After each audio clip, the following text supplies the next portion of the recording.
we have to see the remaining part of our last group: preamble, fundamental duties and fundamental rights, where we were dealing with the part that is of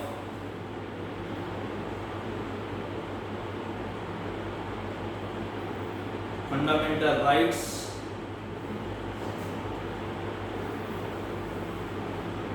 and in the fundamental rights, citizenship, gender information, its definition, laws inconsistent with or in derogation of the fundamental rights. This was part that we have seen earlier. Now we have to move towards right to equality. Equality before law. The state shall not deny to any person equality, the law or the equal protection of the laws within the territory of India. Then the another important point is that there should not be any type of discrimination on the basis of religion, race, caste, sex and place of birth or its area. It is stated that the state shall not discriminate against any citizen on grounds only of religion, race, caste, place of birth or any of them.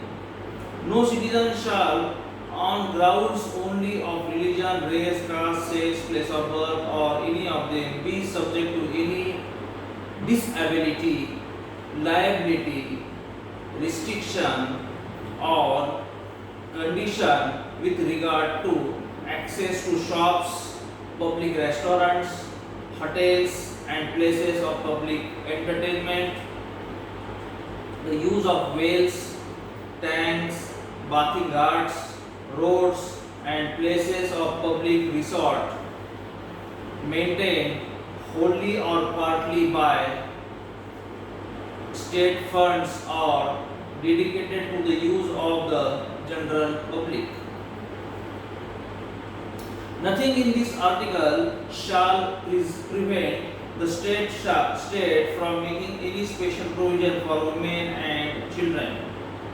Nothing in this article or in clause 2 of article 29 shall prevent the state from making any special provision for the advancement of any socially and educationally backward classes of citizens or for the scheduled castes and for the scheduled tribes.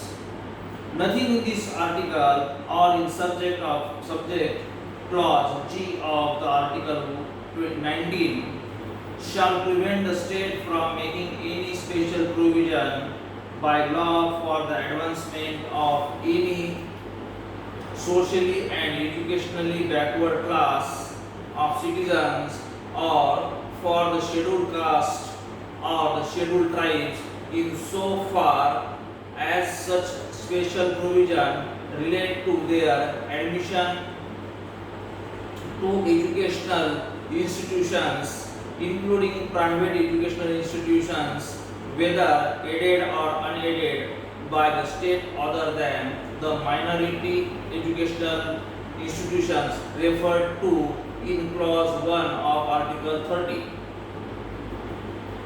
Nothing in this article or subclause G of the clause 1 of article 19 or clause 2 of article 29 shall prevent the state from making any special provision for the advancement of any economically weaker sections of citizens other than classes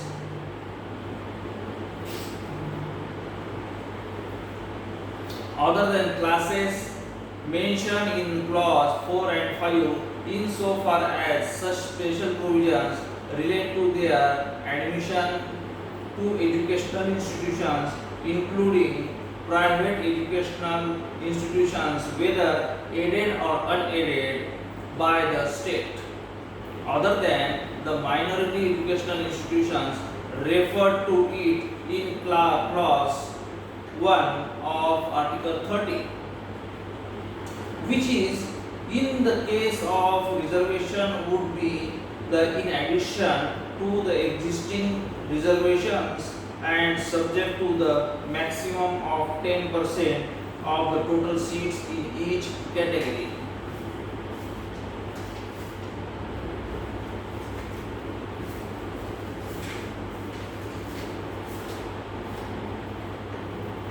Here, this one is the information related to the right to equality, where everyone is equal before the law, and it is prohibited for discrimination on the basis of religion, sex, caste, place of birth, or other things. At the same time, here the Article 30, Article 19 are also mentioned so as to give us the information related to Article 30 and Article 19 and its clauses and sub-clauses mentioned by Dr. B.R. Ambedkar in the here our Constitution of India.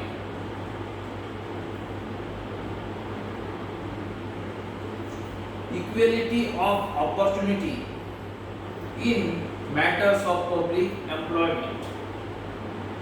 There shall be equality of opportunity for the citizens in matters relating to employment or appointment to any other office under the state. Means there should be a uniform system or a rule about appointing anyone in the state of India. No citizen shall, on grounds only of religion, race, caste, sex, descent, place of birth, residence, or any of them, be ineligible for or discriminate against in respect of any employment or office under the state. Nothing in this article shall prevent Parliament from making any law prescribing in regard to a class or classes of employment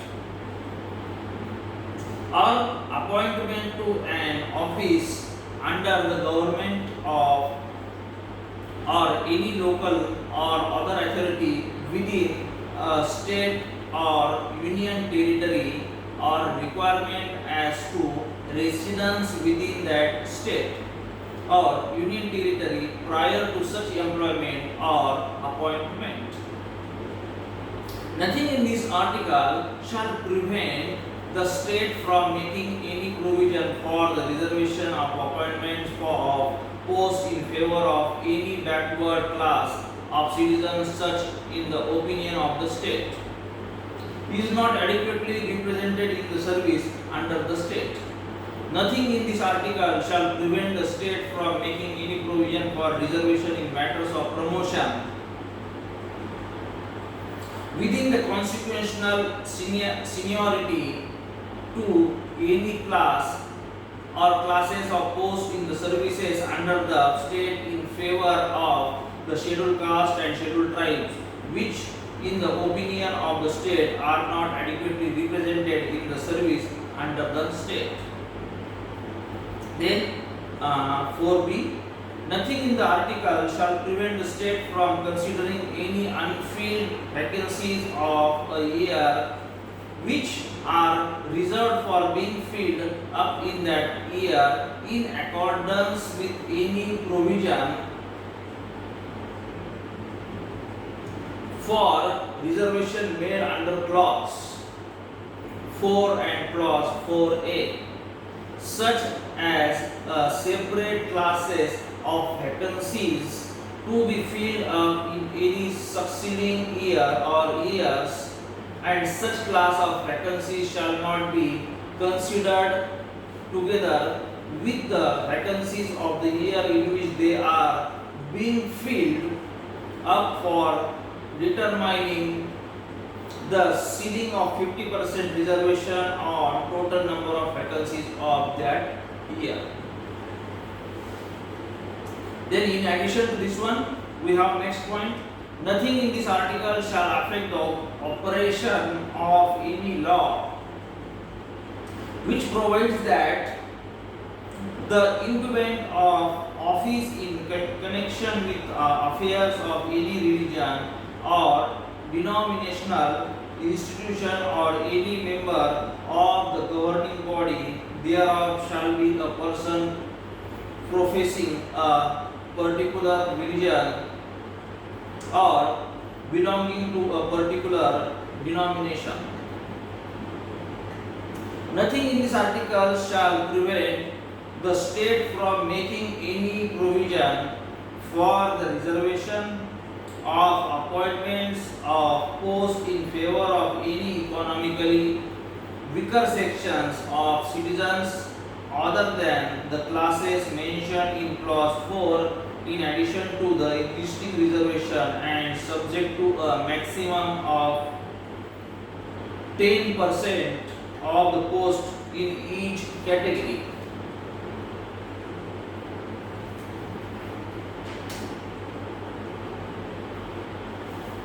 Then another point is that abolition of untouchability. This one is a very important point.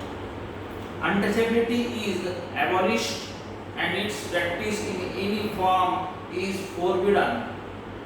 The enforcement of any disability arising out of untouchability shall be an offence punishable in accordance with the law.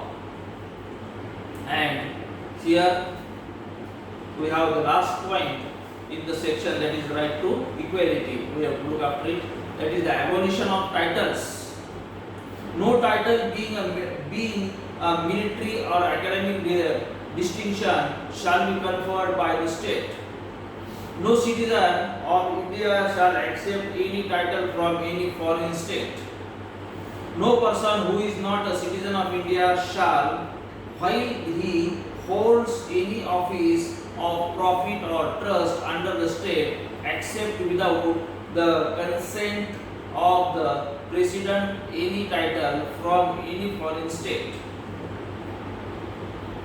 No person holding any office of profit or trust under the state shall, without the consent of the president, accept any present, emolument or office of any kind from or under any foreign state.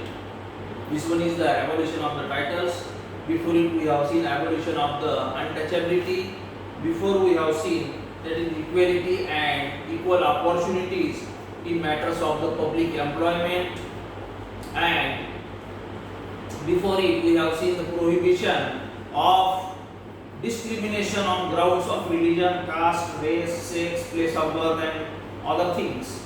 And before it, the first point we have seen, that is equality before law. Everyone is equal and will be equal before the law. This one is our second part of this prose, that is the preamble, fundamental rights and fundamental duties. We will continue the same in the next lecture. Okay, thank you. Good day.